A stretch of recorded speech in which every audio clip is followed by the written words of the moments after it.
Hello, sir. Hi, Namaskar. SS. How you doing? I am doing great, sir. I'm uh, so happy to meet you, see you, talk to you. Uh, it's an honor. Well, I have to tell you, I thought your movie was outstanding. I hadn't seen it when we met, but Yeah. I saw it last week and it was just amazing. I couldn't believe my eyes. It was just for me, it was like eye candy. And Thank I thought the performances of Rama and Ram and Aaliyah and all of the cast was just, and Allison Duty, my girl from Last Crusade, Yeah, yeah. who I kind of in your movie, I was kind of happy to see how you ended her story because she was so heinous, as was her husband. But a beautiful visual style, and I just thought it was extraordinary to look at and to experience. So congratulations for RRR. Thank you, sir. Thank you so much. I can almost get up from the chair and do a dance from your compliments. It means a lot to me. Thank you so much, and I'm so happy that you saw the film. Thank you so much, sir. Well, And we're not on this sort of Zoom professionally, and we see each other again. I have a lot of questions I want to ask you about how you made the movie. I've got a oh, lot of questions, so we must meet so I can ask you questions. the moment I'm landing there, I'm going to somehow beg, borrow, steal time from your contact your office and beg, borrow your Yes, time, and yes. I'm taking this opportunity to do that, sir. Thank you. I would love that. Thank you very much. And coming to Fabelmans, it was such a joyous experience. I wish I could see it in the theater. I could only see it in but obviously it is releasing this weekend in India. I could see it only on the OTT, but still, it was so different from your other movies. But at the end of it, the joy that we usually get from your movies is always there in a completely different way. But it was so joyous to watch your movie. Thank you very much. I have many questions about your film. Um, the first and foremost thing is like uh, for people who don't know, it is your a kind of autobiography. Almost all the incidents are based on your real Mhm. life. My As I was watching the movie, I didn't have any inclination about what I was going to see, except that I know it was a part of your life. But as I was watching, I was seeing the unraveling of not only your personal life but your parents' life, your siblings' life, and as I was watching it, I was thinking, what would have been his thought process? Uh, what is that? It is different from all your films to this because you're talking about your not only your personal life but the personal life of your parents, and you are just putting it to the world. Were you worried? Were you scared? Were you apprehensive? I really want to know how. What was your thought process on the approach to Fablemans? Well, the decision to tell my own story because I've been so, I've always felt so safe in telling the stories of others, and I've always found my place behind someone else's story, steering the story, and communicating the story, but not taking responsibility for the content of the story because the content was authored by novelists or historians or other people's stories. And I've always been a pretty good captain of a ship I did not build.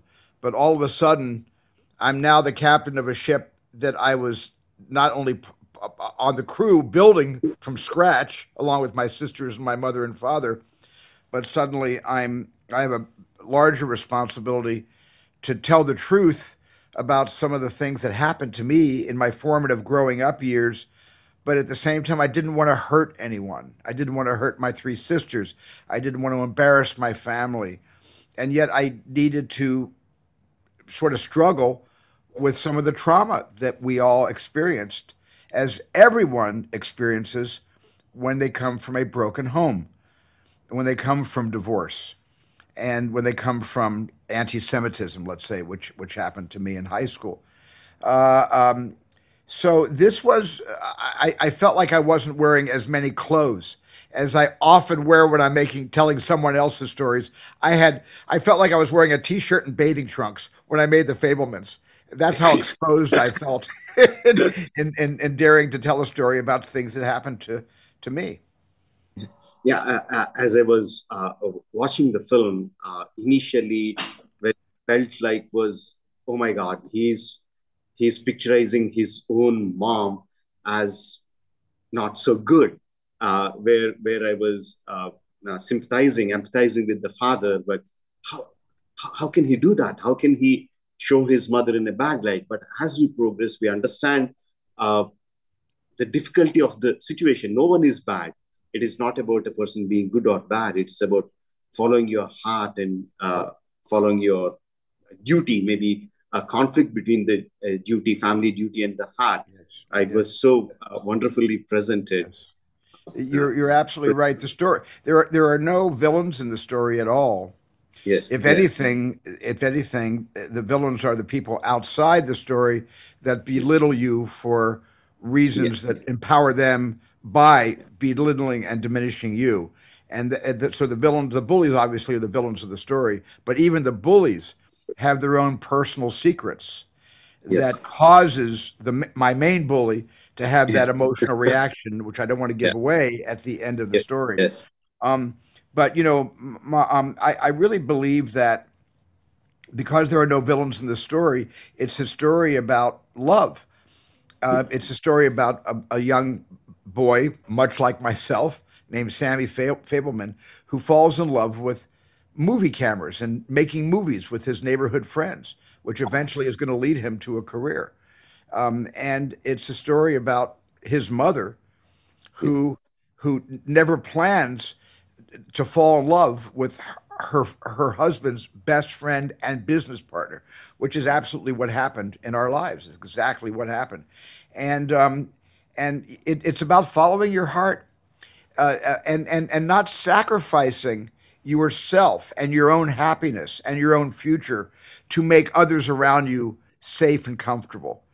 My yeah, mom was very, she took life into her own hands, and she had a huge, beautiful personality, but she was always very honest about what she needed and what she wanted from this life.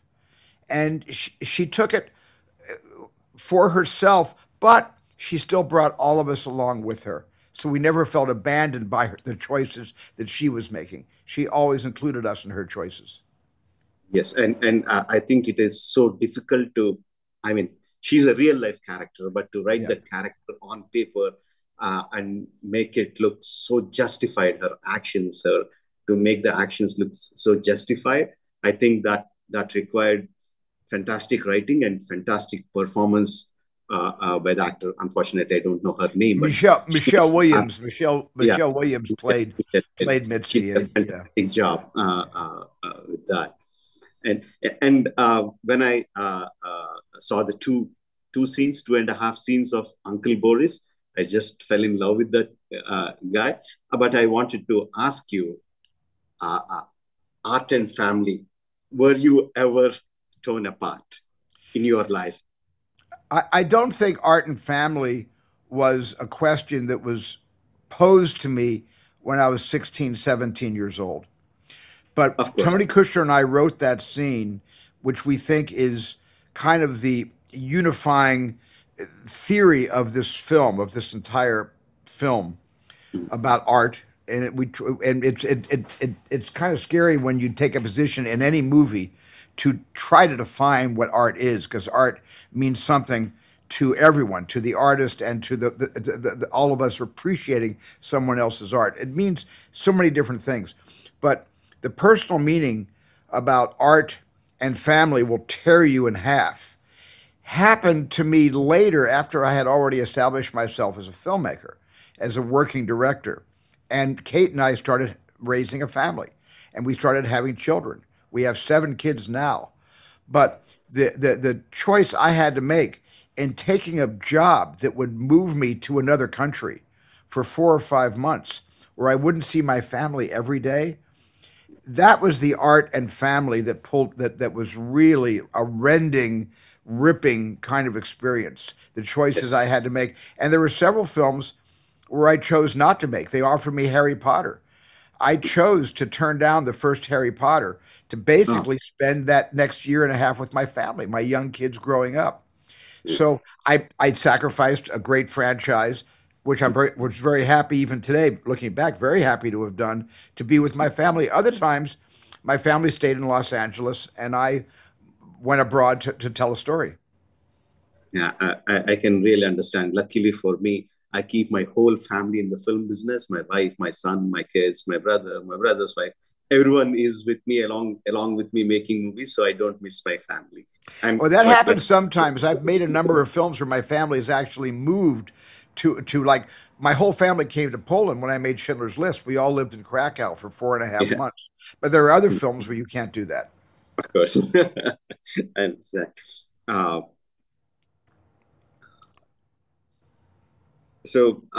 there was one scene which I thought was the best scene in the movie. I don't want to give it away, but before the climax, the heartbreaking scene, uh, and the last shot before the scene when we see the Sam's character picturizing that heartbreaking moment with his camera.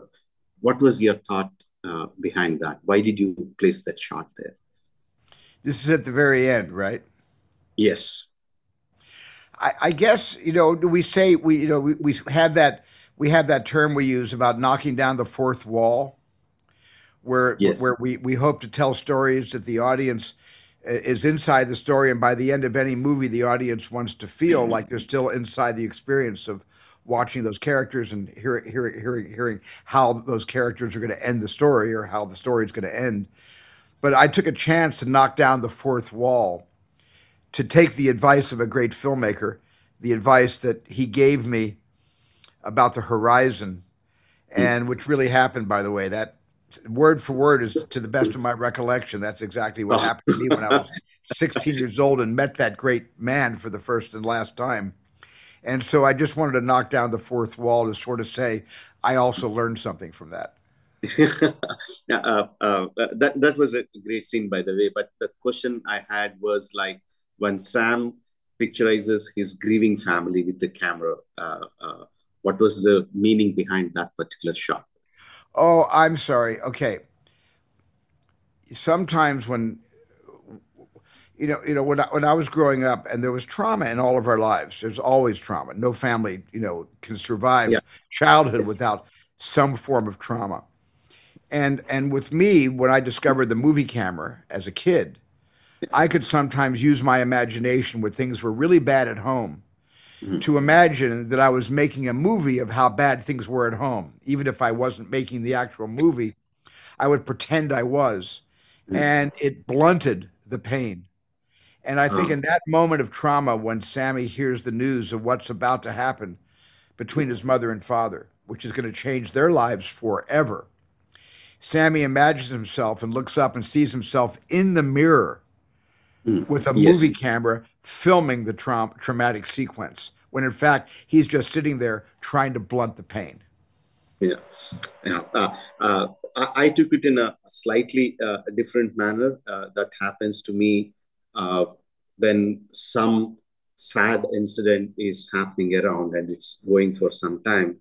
One part of my brain is feeling the pain. One part of my brain will be thinking of how would I picturize that scene, or how would that scene make its movie into a story? And I feel I'm such a horrible person, but I just can't stop my storyteller part of me. And when I saw that scene, I thought, okay, Steven Spielberg is also as horrible person like me. If he really felt like that, I thought that way. Maybe it is not, but that connected to me in a very strong way. Well, I think anybody that goes into the movie business and wants to be a writer or a director or an actor, or or in any of the crafts, uses the stuff that happens to them in their own lives Yeah. to create things to help tell a story. So I think some of the worst things that happen to us when we get into the movie business, we take some of those worst things and say, okay, let's profit from that pain and put it on the screen and see if anybody else can identify with it or agrees with it. Yeah, I'm sure. Um,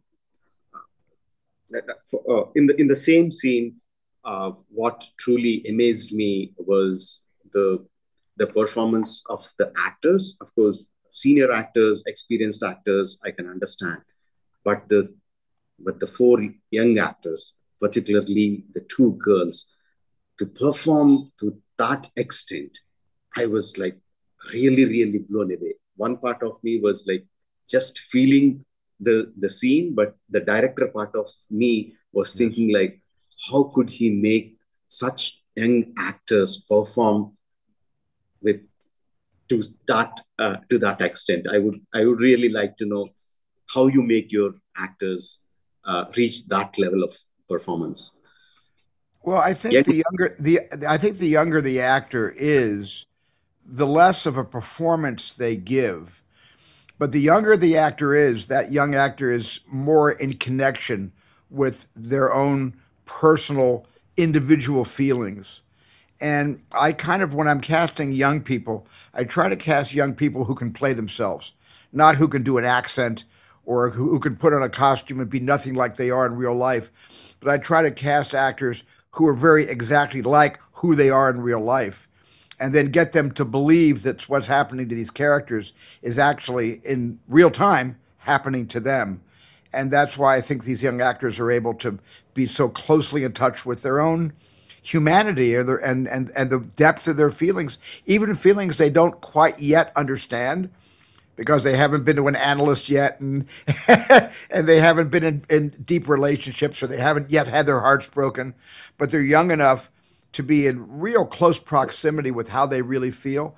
And that's where some of the best performances come from. I think this is a gold nugget for me and many other directors.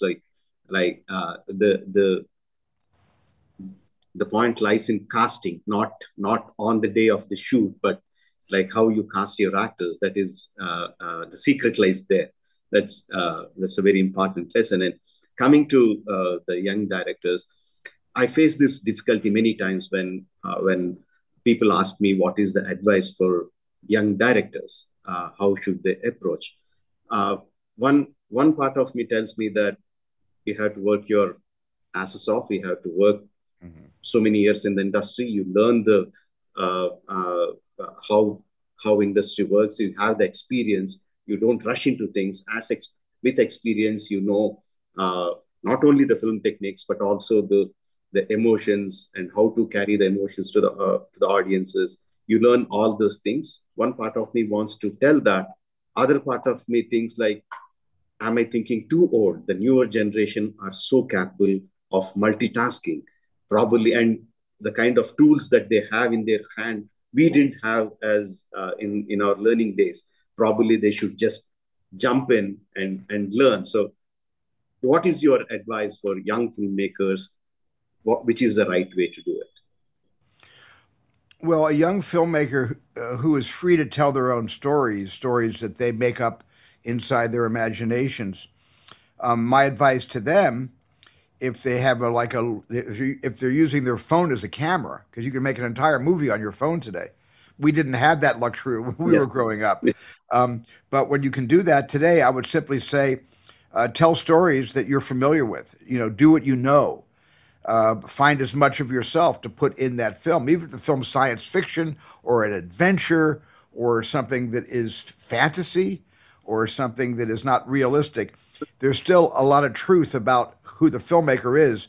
That if you're in touch with that truth, you'll put a lot of your own personality into those different stories. But if you're a young director that's been given a chance to prove themselves professionally, you're given a budget and a very short schedule, much too short, and you're often given actors that you don't choose yourself. That's the hardest position to be in, and yet it's a tremendous opportunity to use those collaborators and actors and other crew members that have had more experience than you, listen, don't talk. As Uncle Boris says to Sammy, shush, you talk too much. Listen. That would be my advice to young filmmakers. Don't talk so much. Listen. Listen to people that you're working with that have done more work than you. They've got tremendous advice they can give you, and they'll teach you the art of collaboration. Because you cannot make a movie like RRR, which as you know, I loved, the film that you directed and wrote and collaborated on. You cannot make a movie like that without having everybody in a collaboration where everyone feels that they're making a contribution of the best of who they are, so your movie will be the best thing you've made. And that is something that I would always tell a young filmmaker, seek the advice of your elders, so to speak, and collaborate and listen. Great. Listen. I'll take that single word.